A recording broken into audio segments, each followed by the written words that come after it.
Hi viewers, welcome to Nandini's pantry.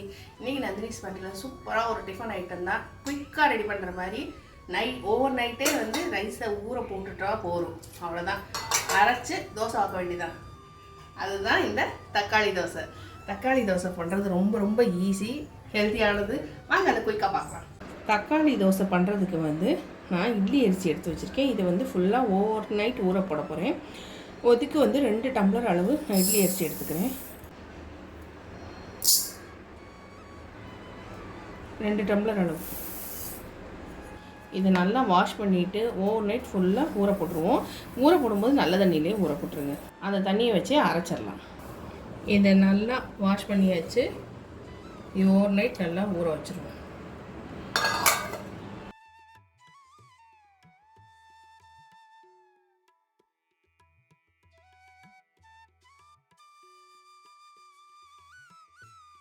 தக்காளி கொஞ்சம் rate கம்மியாக இருக்கும்போது இந்த மாதிரி தோசை டிஃபன் பண்ணோம்னா ஈஸியாகவும் இருக்கும். நமக்கு தக்காளி கொஞ்சம் நல்லா சேர்த்துக்கிட்ட மாதிரி ஆச்சு. வேலையும் குயிக்காக முடியும், டிஃப்ரெண்ட்டாகவும் இருக்கும்.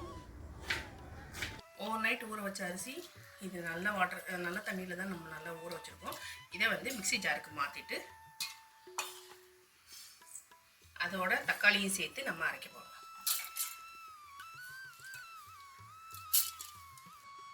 ஒரு 300 கிராம் தக்காளி அரைக்கி வச்சுருக்கேன். இது பாதி அரிசி தான் போட்டிருக்கேன், மீதி அரிசியும் சேர்த்து அரைக்கணும். இதில் தக்காளி சேர்த்துக்கலாம். ஒரு 4 தக்காளி, பெரிய சைஸ் தக்காளி எடுத்துருக்கேன் நான். ஒரு உரப்புக்கு ஒரு 5-6 மிளகா. நீங்கள் உரப்பு எவ்வளோ சேர்த்துப்பீங்களோ அதுக்கு தகுந்த மாதிரி கூட குறைச்சி சேர்த்துக்கோங்க. இதுக்கு நல்லா காரசாரமாக தான் இருக்கும். இது தோசைன்னு சொல்லலாம், அடைன்னு சொல்லலாம். நான் கருவேப்பிலை சேர்த்துக்கிறேன். கருவேப்பிலை ஆப்ஷனல் தான். இதுக்கு அளவாக உப்பு சேர்த்துக்கலாம். அதாவது டோட்டல் 2 தடவை அரைக்க போகிறேன். 2 தடவைக்கு சேர்த்து தான் நான் உப்பு சேர்த்துருக்கேன். இப்போ பார்த்தீங்கன்னா அரைச்சிருச்சு.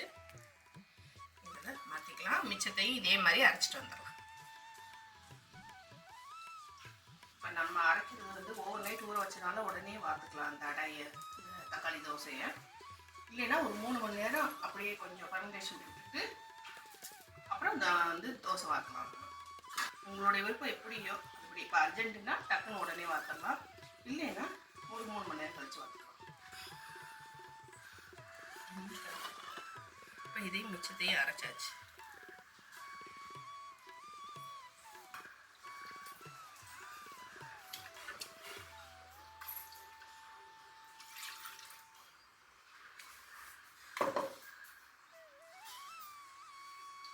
இதுக்கு பெருங்காயம் சேர்த்துங்க.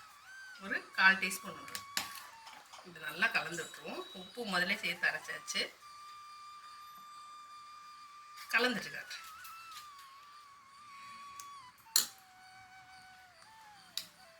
நல்லா கலந்தாச்சு. இப்போ நம்ம இதை தோசை வார்த்தரலாம்.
சூப்பராக கலர்ஃபுல்லாக இருக்கா?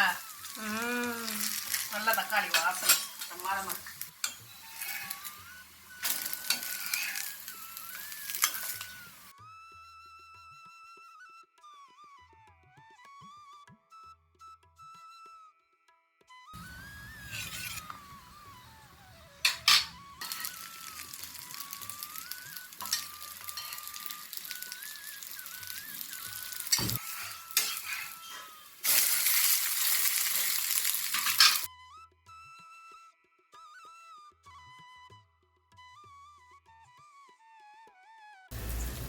இந்த எம்மியான ஹெல்த்தியான ரெசிபி உங்களுக்கு பிடிச்சிருக்குன்னு நம்புறேன். வீடியோ பிடிச்சதுன்னா லைக் பண்ண மறந்துடாதீங்க. மறக்காமல் நந்தினிஸ் பண்டிகையை சப்ஸ்கிரைப் பண்ணிடுங்க. உங்கள் ஃப்ரெண்ட்ஸ் அண்ட் ஃபேமிலிக்கு ஷேர் பண்ணுங்கள்.